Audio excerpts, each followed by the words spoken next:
Netcasts you love. From people you trust.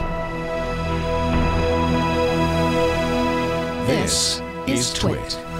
I'm getting my big camera. Do you take pictures? Do you like pictures? You like photography, Robert? I do, and I have a big hunger, so I do need a big camera. So this is the 5D Mark II. This is, kind of one of several traditional, pro cameras. It's a howitzer of cameras. Yeah, full frame sensor, big lenses because of that, and it weighs, a good number of pounds. I decided to eschew that when I went to Europe and to use a little Micro Four Thirds camera that I really fell in love with. This is the Olympus OMD EM5. This is what I took with me when I went to Italy and Turkey, and I got really wonderful images with this. What's nice is it harkens back to an earlier Olympus camera. You might remember the OM1 film camera. Really looks a lot like this. It was fun to hold, fun to use. And when you compare the OMD EM5 with the 5D, you really see how much I save. And by the way, these are comparable lenses. But because it's a Micro Four Thirds sensor, the smaller lens also makes the whole kit a lot lighter. You can carry your whole camera kit in a small backpack. Well, Olympus has followed up on the OMD EM5 with a new Micro Four Thirds camera. This is it. This is the OMD EM1. So don't be confused by the numbering scheme. They are going backwards of the numbering scheme. But this is probably in response to some of people's input on the EM5.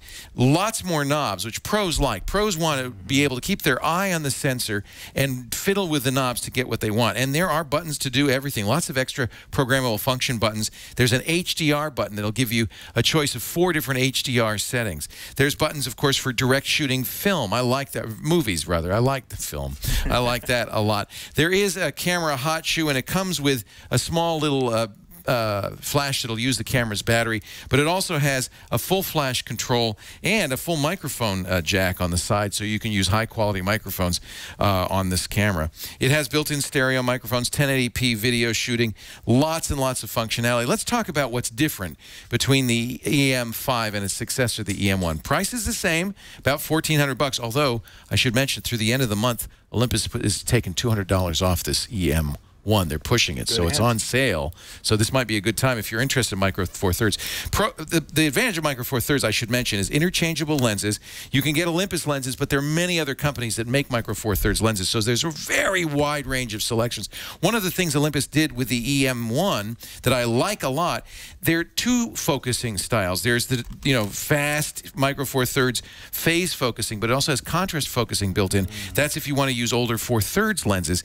And in some cases, with continuous focus, you'll be able to use both. That's great. Very fast focusing on Micro Four Thirds, except in low light, where it is notoriously bad. I found that the same thing here. But great lens choices. This camera has built-in Wi-Fi, which is really cool. You can pair it. I won't show it right now, but I paired it to my iPhone. You can pair it to an Android phone. Olympus has applications, also an iPad, which means you can remote control the camera, but also pull images off and edit them. The other thing Olympus has done is they've really improved the electronic viewfinder, or EVF. These are SLRs, but they're mirrorless. There's no mirror, there's no prism. That's the sensor right there. And so in order for, unlike a traditional SLR, which has a mirror and you're looking through the viewfinder through the lens, this uses a video tap. That's an electronic viewfinder. They've much improved the EVF in this. Thing is really good. 2 megapixels, very high resolution, very good color accuracy. You can zoom in with the electronic viewfinder. You get lots of information, histograms and stuff. So, while optically it doesn't feel as live, perhaps, as a true optical mirrored camera, I have to say, EVFs can do so much more once you get used to them. I think you're going to like it. And the fact that this is so compact gives you such great image quality. It has a lot of the other features that I liked about the OM1, the tiltable viewfinder. That means it was really easy for me to shoot pictures up over my head in crowds. Or if you want to go in stealth mode, you can operate this like a Rolleiflex and hold it at your waist and still see the viewfinder. I found that great for taking street photography shots of people without letting them know I was shooting them.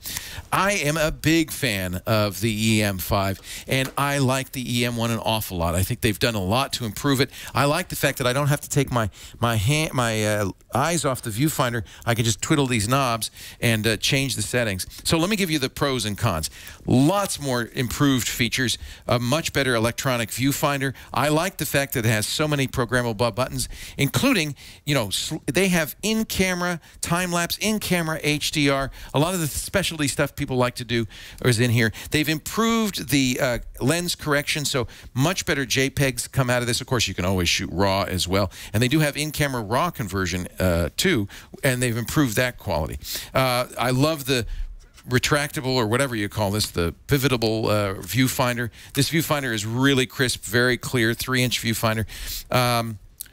On the cons, it can be a little bit challenging. You're going to have to spend some time learning this camera. Look at all those knobs and dials, and that's just the front of the camera. There's a lot to learn, but once your fingers and brain learn how to manipulate it, I think you're going to be able to work with it very quickly. I'm not crazy about where the on-off switch has been moved. However, again, once you get used to it, it probably will be just fine. And of course, it's expensive for a fairly small sensor. Micro Four Thirds is smaller than APS-C. It's smaller than full frame. It's a little bit bigger than a point and shoot or a 1-inch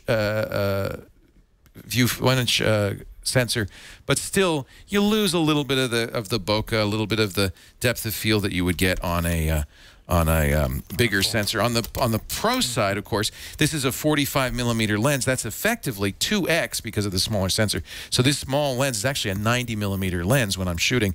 This 75mm lens is effectively 150. So you get smaller lenses, which give you a lot more capability. I'm going to definitely give this a buy, especially since right now Olympus has cut $200 off the price of it.